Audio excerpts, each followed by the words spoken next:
इतिहास केवल वही आदमी रचता है जिसके मन में कोई जिद आ गई हो। कोई भी संस्था अगर सफल हुई है, कोई भी इंडिविजुअल अगर सफल हुआ है, कोई भी बड़ा परिवर्तन आया है, उसके लिए एक आदमी को अपने मन में जिद लानी पड़ती है। दशरथ मांझी भी बड़ी कठिनाई में थे, जिनके बारे में आप सब जानते हैं। दशरथ मांझी की पत्नी लेबर पेन के कारण वो पहाड़ जो 55 किलोमीटर का था उसको पार नहीं करा पाए, उसको अस्पताल नहीं लेके जा पाया। उस आदमी को जिद आ गई, 22 साल लग गए, 55 किलोमीटर का पहाड़ एक छेनी और हथौड़ा लेके तोड़ डाला।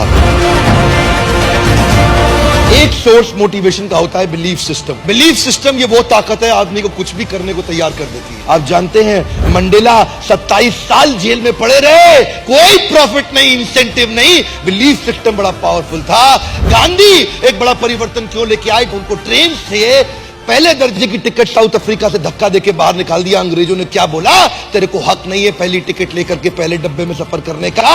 गांधी ने बोला मेरे पास टिकट है, बोला तू नहीं बैठ सकता, बाहर निकल यहां से। गांधी ने क्या जवाब दिया? तुमने मुझे ट्रेन से निकाला, come back to my country, I show you, मैं तुम्हें पूरे देश से बाहर निकाल दूंगा, मैं तुम्हें पूरे देश से बाहर निकाल दूंगा। एक आदमी कभी भी इतिहास रचता है किसी जिद के कारण, एक बिलीफ सिस्टम के कारण। यह बिलीफ सिस्टम कमजोर भी हो सकता है, मजबूत भी हो सकता है। यह बिलीफ सिस्टम ऑर्डिनरी भी हो सकता है, एक्स्ट्रा ऑर्डिनरी भी हो सकता है। मेरी कौम जो बचपन से बहुत तकलीफों के साथ रही, एक लड़के को उसने नॉर्थ ईस्ट के एशियन गेम जीतते हुए देख लिया, उस दिन उसको जिद आ गई कि मैं खुद अपने स्टेट का नाम करूंगी। उस दिन उसको जिद आ गई, बहुत बड़ी हो चुकी थी, आज तक कभी बॉक्सिंग नहीं करी, लेकिन उसने कमाल कर दिया। लोग जब भी कमाल करते हैं किसी जिद के कारण करते हैं। ऑर्डिनरी मेंटालिटी के लोग ऑर्डिनरी जीवन बिता करके मर करके चले जाते हैं संसार से, उनको कोई नहीं पूछता। केवल एक्स्ट्रा ऑर्डिनरी आदमी कर सकता है कोई काम। ऐसा कोई हिंदुस्तानी जो भगत सिंह के बारे में ना जानता हो। उसके पिताजी ने बोला, उसकी मां ने बोला, बेटे तेरी शादी तय हो गई है, तेरी शादी तय हो गई है। कानपुर चिट्ठी लिख करके भाग गए छोड़ के वहां से, कि बोले कि मैंने अपना ये शरीर आज अपने देश को दे दिया है, बहुत बड़े कारण के लिए। एक लड़की को नहीं देना चाहता ये जीवन, पूरे देश को देना चाहता हूं। बड़ा जिद्दी आदमी है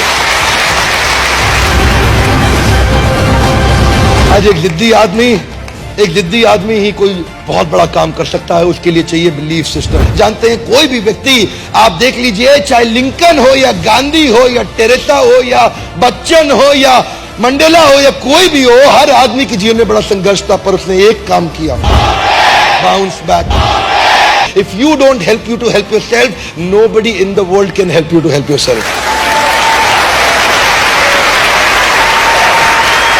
लड़की के बारे में सोच रहा था, मलाला यूसुफजाई, जो 12 साल की उम्र में वो लड़की को उसने क्या बोला, टीवी पे एक इंटरव्यू में बोल दिया, तालिबान की क्या औकात, हमारी लड़कियों की पढ़ाई को रुकवा दे, उनके पास अधिकार नहीं है, मैं पढ़ना चाहती हूं, मैं पढ़ूंगी। और कुछ ही दिनों के बाद 2013 में क्या हुआ, एक आदमी बंदूक लेकर के तालिबानी उठा, बस को खोला, बस के अंदर घुस गया उसकी स्कूल की बस में और पूछा कौन है मलाला?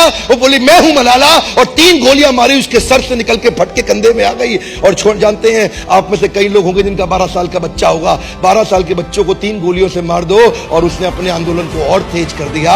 नोबेल पीस प्राइज, दुनिया का सबसे बड़ा अवार्ड उसको मिला, उसी लड़की को, इतनी छोटी उम्र के अंदर।